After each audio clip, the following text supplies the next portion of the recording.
Саламатсыздарбы, урматтуу менин каналымдын көрүүчүлөрү. Мен деген ошол экономикалык жактан эгерде караганда Орусияга негизи ошол канча дагы убакыт бар согушту алып жүрүүгө деген видеомду жасадым эле. Видеом ошол базар күнү чыккан, базар күнү чыгаар менен комментарийлер жаап кирди. Ал арасынан жакшы комментарийлер да бар, бирок көбүрөөк жаман комментарийлер болду. Элдин таарынган себеби ошол сен деген калп айтып атасың дейт, баягы маалыматың мындай жалпы эле жаңылыктарганан дегендей дейт да. Анан көп баягы божомолдолорду айтып атасың дейт. Дагы бир сыйра карасак ушул Орусияны сүйөбүз, Орусиядан колуңду тарт, алдабак, калп айтпа, Орусия укмуш мамлекет. Биз анын өнүктөшүбүз, Кыргызстандан колдогону туура. Биздин тагдыр Орусия менен, Орусия эч качан жеңилбейт. Сен болсо баягы батыш өлкөлөргө барып, алардын сөзүн сүйлөбө дегендер болду да. Албетте, ушул бир эле нерсе түшүндүм, ушул кыргыз аудиториясына акыркы жаңылыктар жетишпей атыптыр. Маалыматтар толук эмес болуп атыптыр. Эми анда акыркы жаңылыктарды көрөлү.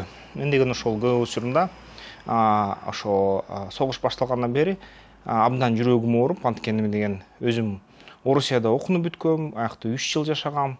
Андан сырткары ошол РУДНде окуп, аяктан MBA дипломун алгам. Ошо бизнес окуу, бизнес башкаруу деген дипломду алгам. Ага чейин Бишкек гуманитардык университетинде саясаттануучунун дипломун алгам. Ошон үчүн мен саясатты талдасам дагы адис катары талдасам мага жарашат. Академик эмесмин, бирок адисмин да. Дагы ошондой эле ушул экономиканы талдасам мага жарашат. Анткени буга мен 5 жылдан, 3 жылдан окуп, билимди топтоп, кандайдыр бир мындай пикирди алганга аракет кылгам да. Көп жылдан бери, 20 жылдан бери иштеп жатам базар экономикасында, 21 жылдан бери. Саясий иштерди жасагам, мыйзам түзгөнгө да кийлишкем. Ошол албетте баягы жаңылыктарды интерпретация кылуу менде мындай укугум бар. Албетте ошол акыркы жаңылыктар кандай болду? Украинанын источниктерин карасак, Орусиянын оппозициянын источниктерин карасак, Орусиянын өзүнүн мындай расмий түрдө берген маалыматтык булактарын карасак, аябай кызыктуу болду. Ошол негизи бүгүнкү күнү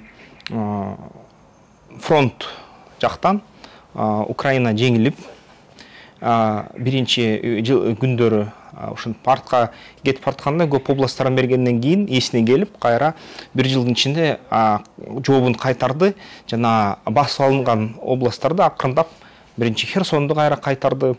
Анан ушул акырындап ушул кайра контр наступление кылып, батыш өлкөлөрү аны даярдап, батыш өлкөлөрүнүн 60тан ашык өлкөсү Рамштайнда жыйналып, ошол аябай чоң көлөмдө мындай курал берип, украиналык аскерлер акырындап контрнаступлениени даярдап, 650 миң киши даярдап, жалпы 1 миллионго жакын жоокерлерди машыктырып бир жыл ичинде. Анан акырындап ушул соккуларды бере баштады. Соккуларды берип, жерин кайтара баштады. Албетте, эл аралык санкциялар жана ошо негизи Орусиянын кандайдыр бир ошо башкаруудагы маселелер Орусияны ракеталары азайганын көрсөттү, ракеталык соккулар азайды, бирок Орусиянын мен биринчи видеодо, кечээ ошо базар күнкү видеодогудай айткандай эле 60-70 миллиард доллар кеткендиктен жана дүйнө жүзү баары Орусияга кандайдыр бир жол менен куралдар, жарактарды, микрочиптерди жеткиргендиктен алар деген өзүнүн күчүнө кирип, баягы калибр жана башка ракеталардын, башка мындай куралдарын кайра өндүрүш аябай катуу кетип, ушундай кандайдыр бир деңгээлде башындагыдай эмес, башындагыдан азыраак, бирок кандайдыр бир деңгээлде ракеталык соккуларды татыштап атышат. Снарядтарды азыраак ата баштады мурункудан, баягы жарым жыл мурдактан, бирок кандайдыр бир көлөмдө снарядтарын атып атышат. Анан ошол менен бирге баягы акырындап ушул армияны, резервтерди даярдаганга аракет кылып, мобилизацияны кандайдыр бир бөлүнгөн мобилизацияны өткөрүп, анын ичинде дагы кыргыз жарандарын да чакырып, баягы акча төлөп, контракт түздүрүп, башка СНГ жарандарын, өзбек, тажик жарандарын алып, тылдык иштерге чакырып, ушундай кандай иш аракеттерди алып барып атышкан. Бирок акыркы күндөрү ушул батыш өлкөлөрдүн жардамы менен жаңы технология, жаңы дрондорду, жаңы куралдарды бергендиктен ошо украиндер жана өзүнүн украиндер аябай жөндөмү күчтүү болгондуктан экинчи дүйнөлүк согушта билесиңер ар бир экинчи офицер украин болгон, ар бир экинчи командующий Украинадан болгон. Анын украиналык аскерлер мындай күчтүү да абдан келет. Алар деген ошол акырдап контрнаступление жасап, майда жана июнда кайра ошол орус аскерлерин жылдыра башташты да. Жылдыра баштаганда кошо эгерде силер ошону окуп алсаңар, маалыматтык булактарды карагыла, абдан көп бул жерде маалымат. Эгерде баягы эл аралык булак маалыматтарын көрөм десеңиздер, Орусиянын Forbes'ун окугула, Орусиянын ошол Медузасын, Орусиянын расмий каналдарын окугула албетте, баягы Вести, биринчи канал жана башка. Анан Bloomberg'ти окугула, англис тили билбесеңер баягы Google Translate менен CNN, BBC'ни окугула, жана ошол Deutsche Welle деген Германиянын эмеси, DW деген ошол каналдары бар, информаттык агенттер бар. Эгерде аларды окуңар келбесе, кыргыздын эле ошол маалымат булактарын окусаңыздар, аякта баягы тең салмактуу кылып биздин Аки пресс жазат, 24 кактус жана Вести кейжилер көбүнчө мындай калыс жазат, көп учурда Орусияга тартып жазат. Ал эми ошол ГДГде Аки пресс жана башка ошол клуб деген сыяктуу, азаттык сыяктуу каналдар баягы батыш өлкөлөргө жакыныраак, алар болсо баягы Украина тарабын көбүрөөк көрсөтүп жазат да. Ошону окуп эле анын ортосунан чындыкты издеп алгыла. Чындыкты издесеңер, ушундай болуп атат, контрнаступление кылгандыктан украиндар алар ушундай жеңе башташты да. Фронтто көрсө көп маселелер топтолгону байкалып калды. Бизде баягы советтер системасында коррупция аябай күчтүү болчу. Коррупция анан баягы башчынын астына мындай кандай десем, кошоматчылык, пактакорчулук аябай өнүккөн болчу Советтер Союзунда акыркы жылдарында. Негизи ошол Советтер Союзунун талкалаган нерсе ошол пактакорчулук жана ошол коррупция болгон да. Анткени чыныгы ситуация абдан начар болгондуктан ал ситуацияны жогорку деңгээлде отурган мамлекет башчылары уккусу келбегендиктен, албетте алар бир гана жакшы жаңылыкты уккусу келгендиктен ордундагы отурган ички кичи чынжырдагы начальниктер, башчылар, алар деген ошол калпты айтып эле, эгерде чынынан айтканда экономикалык тартыштык болуп атканда деле, жок биз бүт пландарды аткардык, баары жакшы деген маалыматты борборго жиберип ачкан. Ошон үчүн борбор эч кандай мындай чараларды көрбөй, жыргап отурганда бир күн эле тамак аш жок болуп калды. Бүт союз боюнча дефицит, нан жок, акча жок, эчтеке жок. Анан ошондуктан Советтер Союзун курганга мындай ураганга абдан жакшы абал, ушундай убакыт келип калган болчу да. Так ушул нерсе азыр кайталанып кетти. Орусияда баягы Звезда телеканалын көрүп атып ишенип аттык, армиясы күчтүү, дүйнөдөгү экинчи армия. Биз гана эмес, батыш өлкөлөрү да ишенип, аны көрүп, ишенип алыптыр да. Орусиянын армиясы күчтүү экен, укмуш экен, дүйнөдөгү армиялардын экинчиси экен, эң укмуш баягы ракеталары, эң укмуш танкалары деп аябай баары ишенип алыптыр да. Анан эң негизгиси ошол батыш өлкөлөр ишенип алыптыр. Батыш өлкөлөр ошон үчүн украиндерге айтканда тынчтык бололчу, Крымды берип салчы, Донбасс эменде Херсонду баарын берип салгылачы. Тынчтык эле болсун, Путинге баарын бергиле деп батыш өлкөлөр биринчи чыккан. Ошондо украиндар айткан, жок биз согушабыз, биз өлсөк өлдүк, өзөктү курал менен соксо соксун, биз согушабыз, аягына чейин болобуз деген. Анан батыш өлкөлөр жарым жылдан бери, 8 айдан бери жардам бербей, карап, мындай силер 3 күндө эле жок болосуңар десе, жарым жыл туруштук берип атат да. Анан ошол туруштугуна таң калып, батыш өлкөлөр анан мейли жардам берели деп жардам бере башташкан. Жаңы эле келип атат да, жана сүйлөшүлгөн аябай күчтүү батыш куралдары азыр эле Украинага келип атат.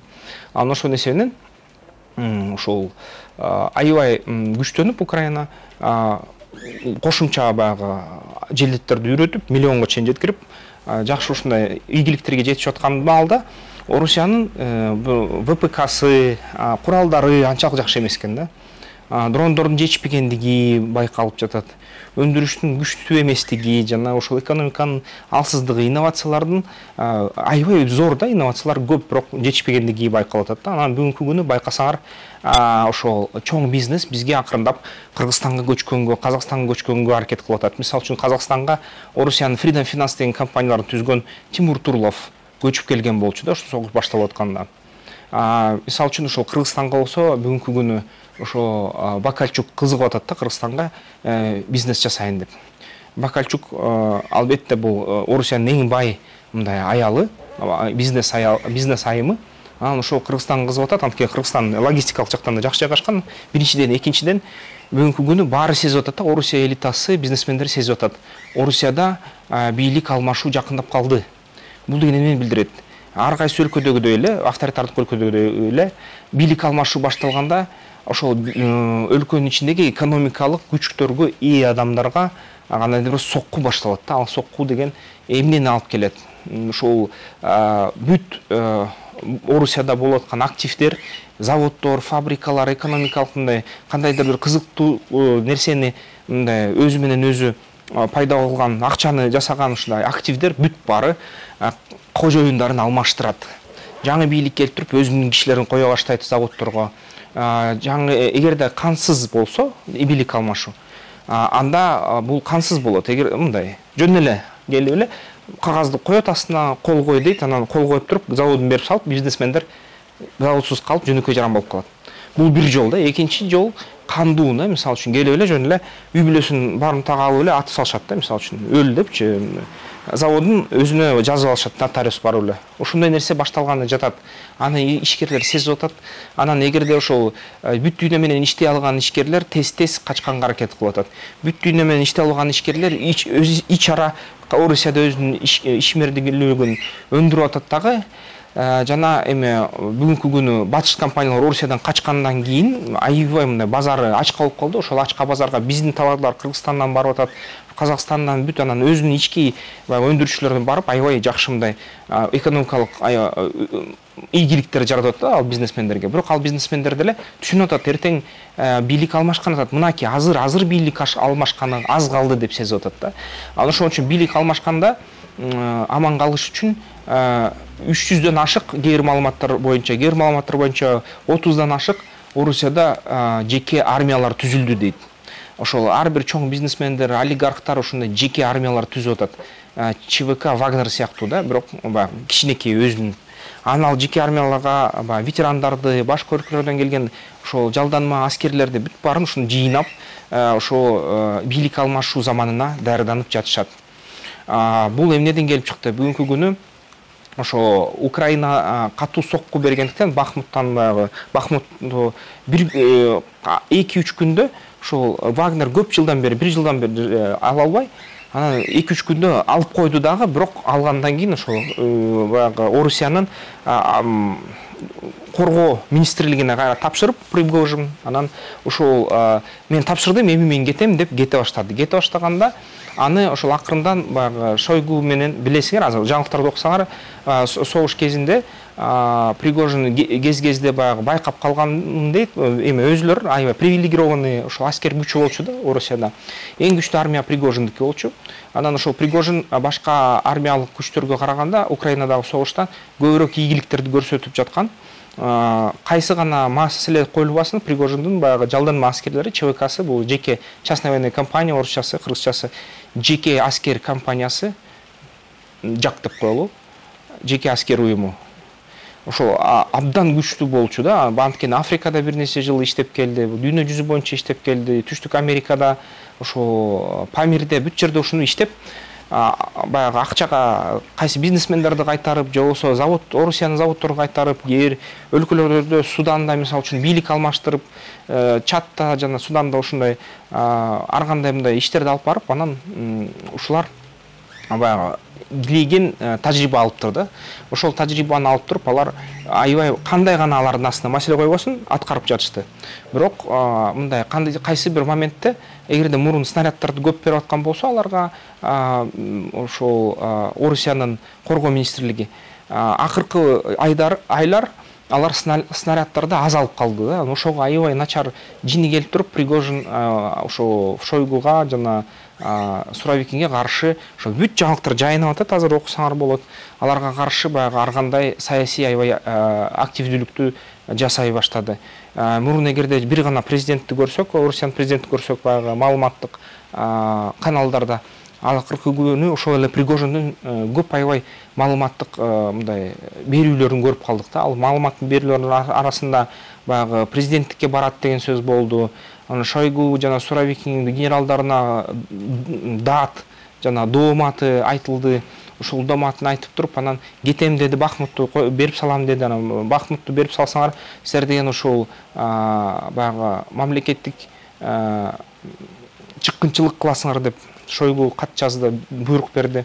Ошол катты окугандан кийин Пригожин ошол Бахмутту басып алып, 1-2 күнүн ичинде кайра министрликке берип, анан эми мен кетем деп кетип баратканда, анан кандайдыр бир ошол акыркы 2 күнү алардын айтуусу боюнча ракеталык мындай сокку болуп кетип, ракеталык соккунун негизинде анан алар ошол биз деген Шойгу менен сүйлөшөбүз деп, анан биз деген ошо баягы бизге снаряд бербеген, биздин жокерлерди ушундай өлтүргөн, украиндерге салып берген, жем кылып берген бийликке, аскерилик бийликке каршы чыгып, аларга көп суроолорду беребиз деп каршы чыкты коргоо министрлигине.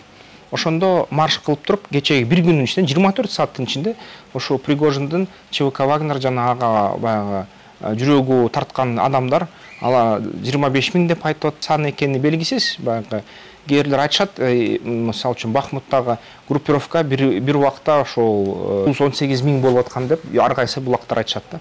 Иш болсо ушундай күч менен алар барып, анан Ростовду басып алышты, Ростовду басып алып, андан кийин Воронежге киришти. Воронежден жолдон 3 аскерий вертолетту жок кылышты, 3 рэп вертолетту жок кылышты. Транспорттук учакты рэп алып барган летучий командный пункт деп коет, ошондой самолетту түшүрүштү. Жана ошол транспорттук вертолеттон дагы бир экөөнү түшүрүштү да. Баарын айтканда, санап атканда 7-8 учак, тик учак, анан мындай чагымчыл учактарды ошол Вагнер колоннасы жок кылды да. Бул ушунун баасы эле ошол 100 миллион доллардын тегерек болуп калат. Ошондой кылып туруп, анан баягы Юнусбек Евкуров деген башчыны алар колго алышты дагы. Ошол анын ичинен баягы ГРУнун начальниги менен дагы сүйлөшүп, аларга айтып, ушундай тиги Шойгуну чакыргыла, мен Шойгу менен сүйлөшөм деп Пригожин Ростовдо ошентип сөз сүйлөп баштады да. Анан бул деген эмнени көрсөттү? Ага чейин РДК деген, Русский добровольческий корпус деген Украинада орун алган ошол Орусиянын куралдуу оппозициясы Белгородко кирип, анан Грайворон пунктуна өтүп, ошол ээн эркин өзүн сезип, согушуп кетип, мындай шаарды басып алып, 4-5 айлды басып алып, анан кайра Украинага кеткен да. Анан дагы Курск областына дагы бир жолу кирип ушундай нерсени кылып аткан. Анан алар айтып атканда, биз деген көрсөтөбүз, эгер орустар негизи кыргыздарга окшоп революцияга жок, ошон үчүн алар өз күчүнө ишенбейт, ошон үчүн биз деген алар деле орус улутчулдар да. Биз деген ушул элге көрсөтөбүз, революцияны жасаса болот, куралга алып туруп революция төңкөрүш жасаса болот деп ушундай нерселерди кылып аткан болчу. Анан бирок ушул Вагнер жеке аскерий компаниясы бир заматта Ростовко кирип келгени аябай таң калтырды да. Анан жолдон баягы милиция, бүт аскерлер, ФСБ бүт бары мындай каршылык көрсөткөн жок. Анан көрдүңөр, Орусиянын расмий маалыматтарында ошо Владимир Путин президент өзү ушуну чыккынчылык деп баалады дагы. Анан ошо атайын жоопкерчиликке тартылат деп айтылды. Анан Орусиянын атайын органдары биз деген ошо уголовдук ишти козгодук деп жарыялашты да. Анан бир маалда эле ошо анан Вагнер айтты, мен Москвага чейин жетем, Москвага чейин барам деп. Анан кээ маалыматтар боюнча Москвадан Владимир Владимирович кетти. Ошонун аркасынан баягы Мишустин премьер-министр да кетиптир, баары кеттир. Ошо Петербургка, анан Валдайга кетип калды деп айтып атышат бүт маалыматтык булактар. Ошондо бир заматтын ичинде Орусия аэропортунда билеттер жок калды да. Анткени ошол ири бизнесмендер, кээ олигархтар ошол Орусиядан Тбилисиге качты, Бишкекке келгендер бар. Ошол Алматыга качты, башка өлкөлөргө чачырап кетти да. Заматта Европа мамлекеттерине чачырап кетишти. Анткени жүрөгү түштү да. Анткени Вагнерга эл өзү туруштук берген жок. Тескерисинче мындай колдогондой болуп атты да. Милициясы да, ФСБси да, аскери да колдоп аткандай болуп атты. Анан бул нерсе баягы жарандык согуштун башатына окшогондой болуп кетти дагы.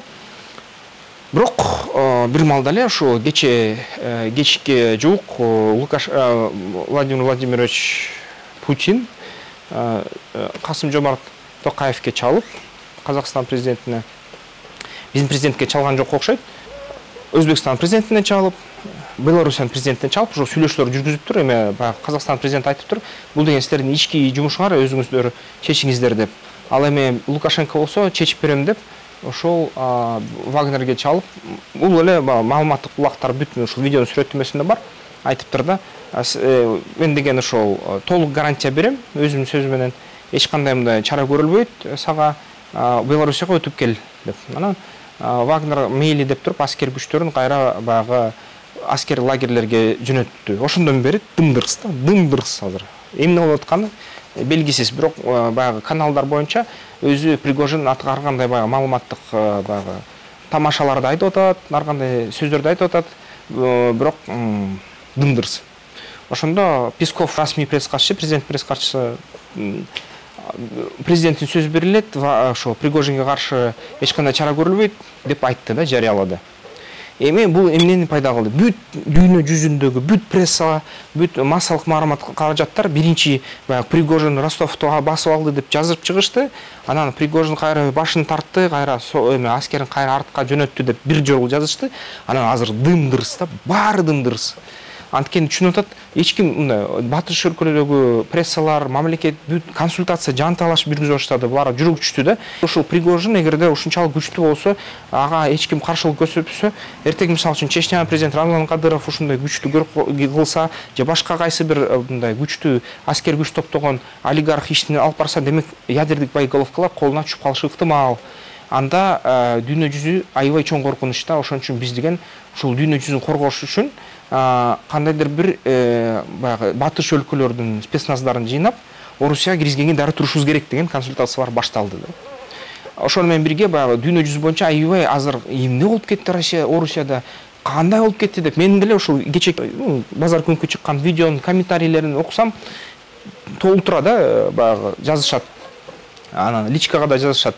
Сиздин оюң боюнча эмне жарандык согуш болобу, болбойбу? Биз мигранттарбыз дейт, биз Орусияда отурабыз. Биздин тагдырыбыз эмне болот? Бизге кыйынчылык болобу, болбойбу? Гана аналитиксиң го, айтып көрчү деп да. Ошол мен деген ошол азыр мен айткан бүт маалыматтар, бул деген массалык маалыматтар, ачык булактардан алынган маалыматтар да. Анан мен билем биздин өлкө аябай мындай нерселерге сезимтал да. Ошон үчүн айтып коеюн, дисклеймер айтып коеюн, мен деген өзүмдүн пикиримди айтам. Бирок менин пикирим калыс болот да. Анткени чын айтсам, мындай чындыкты дагы билиш керек, ал үчүн дагы күтүш керек да. Бирок дүйнө жүзү боюнча ошондой болуп атат азыр. Баары чындыкты биле албай, эмне болуп кетти? Могул Пригожин спектакль жасадыбы? Орусия армиясынын ичиндеги чыккынчыларды тергенге мындай тастыктаганга ушуну аракет кылдыбы чын эле деп. Ошол Пригожинди колдогондордун баары эми түрмөгө барабы? Ушундай суроолор көп да. Башкалар айтып атат, Пригожин ядердик боеголовканы колуна алып алган жокпу депчи. Анан эртең тактикалык ядердик боеголовканы анан шантаж кылбайбы деп. Баары ушундай бүт дүйнө жүзү боюнча расмий маалымат катчылыктар унчукпай жатышат. Бизде болсо баягы биздин мамлекет албетте ал темага такыр бул табу, бул эч ким ага эч кандай сөз айтпайт. Ошон үчүн ушундай абалда биздин баягы мигранттар аябай кооптонуп жатышат. Текшерүүлөр күчөдү, текшерүүлөр жүрүп атат, анан ошол мигранттарды да карап атышат да аябай бекем. Биздин баягы Орусияда жашап аткан кыргыз жарандар, Орусиянын жарандыктарын алган, алар да ушундай суроолорду берип атышат да. Мен видеом кээ ушундай темага карата болгон видеолорумду карасам, 40% менин видеолорумду ошол Орусияда карайт экен. Биздин жарандар. Ушундай абал негизи эмне болгонун жатат. Азыр аналитиктерди уктум. Ар кандай аналитиктер бар да. Мисалы үчүн Орусияда ошол агенттер, чет элдик агент статусуна алып келинген ошол блогерлер бар да. Мисалы үчүн Фейгин бар, Арестович деген бар киши. Анан дагы ошол Украинанын расмий баягы эксперттери бар өзүнүн. Цымбалюк деген сыяктуу Орусиянын расмий өзү булактарын эгерде карасак, аякта баягы эле Скобеева, Соловьев, Песков ушулар да расмий булактар. Анан азыр ошол кээ аналитиктер ошол булактарда ар кандай аналитиктер сүйлөп жатат да. Мисалы үчүн ошол Пянковский деген бар, ошол эле Ходорковский деген бар, Орусиянын ичинде өзүлөр баягы Иосиф Кедми дегендер бар да, мисалы үчүн. Арлазор дегендер бар. Ошол сүйлөшүп, акырындан серептер салып, орусиялыкты албетте баягы расмий пропагандачылар дымдырыс да азыр, дымдырыс эчтеке дебей атышат. Түшүнбөй калышты, эмне болуп кеткен түшүнбөй калышты. Соловьев ошол баягы Пригожин Москвага баратам дегенде чыгып кеткен да, Москвадан, четке шаарга чыгып кеткен. Азыр да күтөлү, көрөлү кандай маалыматтар чыгат, карайлы. Бирок аналитиктер айтып атат, Орусияда бийлик алмашуу башталды деп. Путин өз бийлигинде калышы ыктымал расмий түрдө. Бирок премьер-министр алмашат, коргоо министрлигинин башчысы алмашат, элита бийлик колундагы бар элитанын бир бөлүгү кетет, жаңы элита келет деп айтып атышат. Бул деген согушка кандай тиешеси бар? Бул деген бүгүнкү күнү ошо Пригожинди колдоо ийген, анан Пригожиндин баягы демаршын эч кандай тоскоол бербегендиктен бул деген нерсе 6-7 айдын ичинде же эң тез дегенде 3 айдын ичинде даярдалды деп айтып атат. Жана бул нерсени Орусиянын ичиндеги өз элитасы даярдады деп атат да. Бул өзүнүн Орусиянын саясатчылары даярдады деп атат. Ошол Орусиянын саясатчыларынын бир бөлүгү баягы биз Украинаны жеңебиз, биз деген бүтүн НАТО менен согушабыз, керек болсо ядердик өзөктүк курал менен урабыз, дүйнөлүк согуш жасайбыз, коркпойбуз деп жатышат. Башка бөлүгү жок, биз деген ушу согуштан тажадык, согушту токтотолу, келгиле азыркы биздин бийликтеги расмий башчыларды күнөөлүү деп туруп, бийликти алмаштырып, аларды күнөөлүү деп туруп, анан бүт дүйнө менен кайра Украинанын өзүнүн жерлерин берип, кайсы бир жерлерин басып, кайсы бир жерлерин кайра артка берип, анан ошол кайра башка демократиялык реформалар жасап, конституцияны өзгөртүп, кайра бүт дүйнө менен иштей баштайлы деген топ да бар. Ушул эки топ Орусиянын ичинде катуу чабышып атат да. Ошол эки топтун өкүлдөрү Кыргызстанда да бар. Бир бөлүгү ошол Кыргызстанда жүрөт, баягы Орусияны колдойбуз деген расмий адамдар. Кээ бир бөлүгү ошол жок, биз деген Орусияны трансформация кылабыз деген башка адамдар да, оппозициялар баары биякта жүрүшөт да. Керек болсо бир кафеде экөөнү көрүп калам да, эки кишини. Бирөөсү ошол ястреб, бирөөсү көгүчкөн да, бирөөсү кулалы, бирөөсү көгүчкөн. Кулалы деп баягы согушту колдогондорду айтат, көгүчкөн деп тынччылыкты колдогондорду айтат да. Анан ошолордун сөзүн угуп калам кээде, тааныштар бар, таанышып калам, сүйлөшүп калам. Негизи ушундай күрөш азыр аябай курч маалына жетип калды деп айтылып атат. Анан аналитиктер айтат, серепчилер айтат, азыркы эң жакынкы арада чоң өзгөрүүлөр пайда болот. Жарандык согуш болбошу мүмкүн дейт. Бирок РДК даярданып атат дейт. РДК жана Легион Свобода России деген кыймылдар, алар Украина тараптан кирип, ушул чоң революцияны баштаганга аракетте дейт. Бирок эң негизги маселе аларда эмес дейт. Эң негизги маселе Орусиянын ичинде отурган элиталарда дейт. Алардын бир 300гө жакын жеке чакан армиялары пайда болду дейт. Алар активтерин коргогонго барышат. Бийлик алмашса активтер да алмашат. Ошого каршылык көрсөткөнгө аракет кылышат. Жана алар өз ичи-чара чабышат деп айтылат да. Өз ичи-чара чабышканда Орусиянын Украинанын согушу паузага келип калышы мүмкүн да. Мисалы үчүн аякта согуш улана берет, аскерлер каржылана берет. Орусиянын акчасы зор, бул күчтүү мамлекет, мунун ресурстары аябай чоң да. Эгерде ушул ресурстарын региондорду өнүктүргөнгө алып барса, Орусиянын бүт баары Араб Эмираттай болуп калат. Араб Эмиратындай болуп калат. Буга эч кандай бир да тыйын сомнение жок. Орусия бул Дубай болот да, эгерде мүмкүнчүлүгүн колдонсо. Азырынча албетте бул баягы кээ бир олигархтардын колуна топтолуп калган акча, ошондуктан ошол өнүгүү болбой жатат. Ошол олигархтар эгерде акчасын региондорду өнүктүргөнгө жиберсе, Орусия Араб Эмираттарындыкындай болуп калмак да. Дүйнөлүк Америка менен аябай катуу тирешмек. Ошол Канада, Британиянын деңгээлине жетип калмак да ВВП боюнча. Анан ошону кылабыз деген саясий күчтөр да Орусияда көп, экономикалык ушундай максаттарды койгон, стратегиялык максаттар койгон саясий күчтөр көп. Ошондуктан бүгүнкү күнү ага баратат да, азыр Орусияда бийлик алмашат. Бийлик алмашканда Кыргызстанга кесипети кандай болот?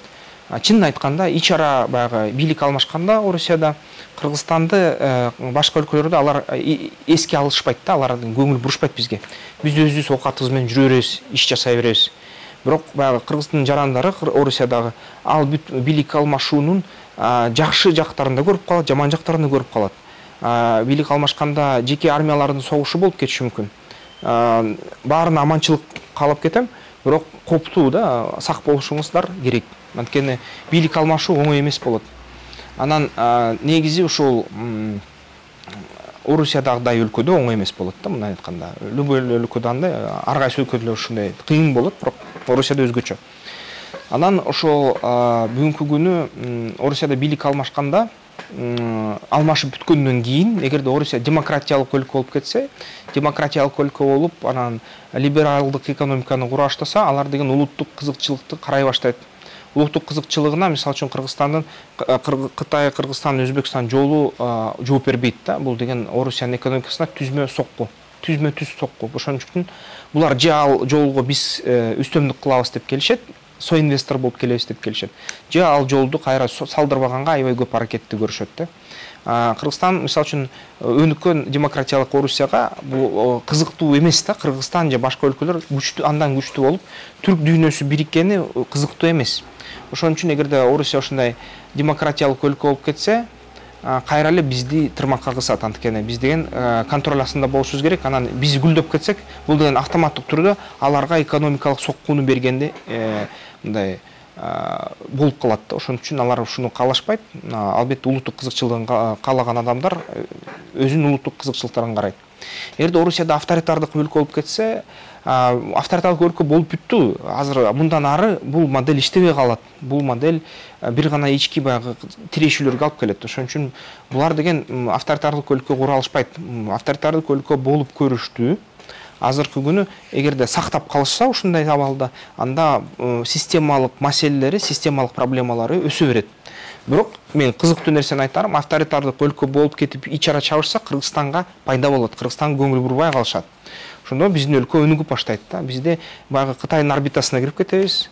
Ошол батыш өлкөлөрдүн орбитасына кирип кетебиз. Алар деген баягы Орусияга кандайдыр бир кыйынчылык түздүрүш үчүн бизге инвестиция ыргытышат. Кытай болсо өзүнүн кызыкчылыгы бар да. Кытайга баягы бир кур, бир жол деген долбоор эң биринчи орунда. Ошон үчүн алар бизге, бирок кытайлар деле бекер инвестиция бере бербейт. Бизди аябай катуу мындай багындырып, биздин башыбызды ийдирип, аябай баягы кишейин салып анан берет да инвестиция. Ошон үчүн бул жерден да аябай кооптуу биз үчүн. Биз деген экономикалык гүлдөйбүз, бирок саясий эркиндикти мындай саясий эркиндик бизде ансыз деле кичине анчалык эркин эмес, бирок Кытай менен такыр саясий эркиндик жабылып калат да. Бул деген ушундай жол.